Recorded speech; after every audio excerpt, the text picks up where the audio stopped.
রাজনৈতিক দল হিসেবে হেয় প্রতিপন্ন করা, প্রার্থী হিসেবে জনগণের সামনে বিতর্কিত করা, কিভাবে আবার আওয়ামী লীগকে প্রাসঙ্গিক করা যায় সেই অপচেষ্টাটা করা হচ্ছে। বিএনপির স্থানীয় পর্যায়ের কোনো নেতাকর্মী তাদের জায়গা থেকে যদি মনে করে এই ধরনের আওয়ামী কালচার নিজেরা আবার কন্টিনিউ করে তারা পার পেয়ে যাবে, এই সুযোগ এই বাংলাদেশে দেয়া হবে না। এই ধরনের যারা আছে উদ্দেশ্য প্রণোদিতভাবে মিথ্যা তথ্য দিয়ে মানুষের সম্মানহানি করতেছে, তাদের শুধু সোশ্যাল মিডিয়া পেজ বা অ্যাকাউন্ট নয়, তাদের বিরুদ্ধে দেশে এবং দেশের বাইরে থাকুক তাদের বিরুদ্ধে ব্যবস্থা নেওয়া উচিত। অন্য কোনো প্রতিষ্ঠান হোক, দেশ হোক, এজেন্সি হোক, তাদের এজেন্ট হিসেবে ইচ্ছাকৃতভাবে কিছু সোশ্যাল মিডিয়া প্রোপাগান্ডা করছে, যেন এখানে অনেকগুলো উদ্দেশ্য রয়েছে। এর পিছনে আমার কাছে মনে হয় রাজনৈতিক দল হিসেবে হেয় প্রতিপন্ন করা, প্রার্থী হিসেবে জনগণের সামনে বিতর্কিত করা, কিংবা জুলাই অভ্যুত্থানে যারা বিভিন্ন সময় নেতৃত্বের জায়গা ছিল, সমন্বয়ের জায়গা ছিল, তাদেরকে প্রশ্নবিদ্ধ করে কিভাবে আবার আওয়ামী লীগকে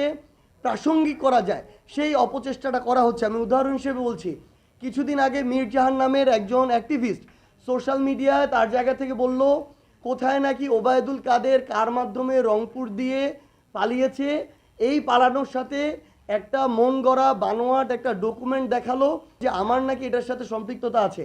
মানে ওবায়দুল কাদেরের মতো একটা কালপ্রিট, যার এগেনস্টে আমাদের লড়াই, যে আমাদেরকে পাইলে এখনও শরীর থেকে মাথাটা আলাদা করে ফেলবে, আমাদের ভাই ওসমান হাদি থেকে শুরু করে জুলাইয়ের যারা যোদ্ধা ছিল প্রত্যেককে মারার জন্য যারা আলাদা আলাদা করে পরিকল্পনা করছে, যারা আলাদা আলাদা করে ফান্ডিং করছে, তাদের একজনকে আমি সহযোগিতা করব, অথচ এই অভ্যুত্থানের যে সমন্বয়ক লিস্ট সেখানে 2 নম্বরে নামটা ছিল, সেখানে সামনে সারিতে থেকে আমরা নেতৃত্ব দিয়েছি, আমরা নাকি তাদেরকে পালাতে সহযোগিতা করেছি। এই ধরনের একটা মন গড়া কথারও একটা লিমিট থাকে, যেটার বিন্দুমাত্র কোনো বিশ্বাসযোগ্যতা নাই। এই ধরনের প্রোপাগান্ডা ছড়ানো হলো। সোশ্যাল মিডিয়া অ্যাক্টিভিস্ট আরেকজন ইলিয়াস হুসাইন আজকে থেকে কয়েকদিন আগে আবার পোস্ট দিয়েছে। আমি আমার জায়গা থেকে সোশ্যাল মিডিয়ায় পোস্ট দিয়েছিলাম যে ভারত থেকে আমাদের হাদি ভাইয়ের খুনিকে ফিরিয়ে এনে নির্বাচনের আগে তার বিচার নিশ্চিত করতে হবে এবং রায় কার্যকর করতে হবে।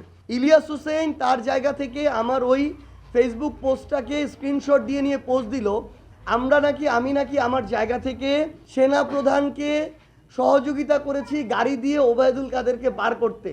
মানে বাংলাদেশের বা একটা রাষ্ট্রের সেনা প্রধানের এত আকাল অবস্থা এসেছে যে তাকে আমার গাড়ি দিয়ে সহযোগিতা করতে হয় তার একটা কাজের জন্য। এইরকম যদি একটা দেশের সেনাপ্রধানের অবস্থা হয় তাহলে তো তার গলায় দড়ি দেওয়া উচিত। তথ্যের যাচাই বাছাই ছাড়া তারা তাদের জায়গা থেকে বিভিন্ন মানুষকে হেয় প্রতিপন্ন করে, কারণ তাদেরকে তো আইনের আওতায় আনা যাচ্ছে না। এরপরে মানুষকে বিভ্রান্ত করলো, তার বিরুদ্ধে কোনো ব্যবস্থা নেওয়া হবে না, এটা হইতে পারে না। বরং আমরা মনে করি এই ধরনের যারা আছে উদ্দেশ্য প্রণোদিতভাবে মিথ্যা তথ্য দিয়ে, রাজনৈতিক হোক অন্যান্য কোনো উদ্দেশ্য হোক, এগুলো চারিতার্থ করতেছে এবং মানুষের সম্মানহানি করতেছে, তাদের শুধু সোশ্যাল মিডিয়া পেজ বা অ্যাকাউন্ট নয়, তাদের বিরুদ্ধে দেশে এবং দেশের বাইরে থাকুক তাদের বিরুদ্ধে ব্যবস্থা নেওয়া উচিত। কারণ তারা এই মিথ্যা প্রোপাগান্ডাগুলো করতেছে যেটার কোনো সত্যতা নাই। আমাদের এনসিপিতে বলি, আমাদের যুবশক্তিতে, ছাত্রশক্তিতে যারা লোকাল পর্যায়ে জেলা, উপজেলা, ইউনিয়ন, ওয়ার্ড পর্যায়ে কাজ করছে, কমিটিতে আসছে, তাদেরকে বিএনপির, আমি একদম স্পেসিফিক করছি, বিএনপির স্থানীয় পর্যায়ের নেতৃবৃন্দ যারা, তারা বাড়িতে গিয়ে পর্যন্ত হুমকি দিচ্ছে এইভাবে যে তোমরা তোমাদের জায়গা থেকে এনসিপিতে যোগ দিয়েছো, এটা কয়দিনের দল, তারা কি কোনোদিন ক্ষমতায় আসতে পারবে কি না, নির্বাচনের পর দেখে নিব তোমরা কিভাবে রাজনীতি করো, এবার ক্ষমতায় যাবে বিএনপি। তারা তাদের জায়গা থেকে এভাবে সরাসরি বাড়িতে গিয়ে পর্যন্ত সন্তানদের, বাবা মাদেরকে হুমকি দিচ্ছে। তো নির্বাচনের আগেই এখনই যদি তারা এই ধরনের ক্ষমতার দাপট দেখায়, পেশি শক্তির দাপট দেখায়, কালো টাকার প্রভাব দেখায়, তাদের মাধ্যমে আমরা আগামী যে নির্বাচন, সেই নির্বাচনের সুষ্ঠু যে একটা পরিবেশ আমরা প্রত্যাশা করি, আমরা মনে করি সেই পরিবেশ তৈরি হওয়া একদমই সম্ভব নয় যদি এটা কন্টিনিউয়াস থাকে। আমরা অনুরোধ করব অন্তর্বর্তীকালীন সরকার, নির্বাচন কমিশন, সংশ্লিষ্ট যারা রয়েছে প্রতিষ্ঠান, তাদেরকে যে এর বিরুদ্ধে ব্যবস্থা নিতে হবে।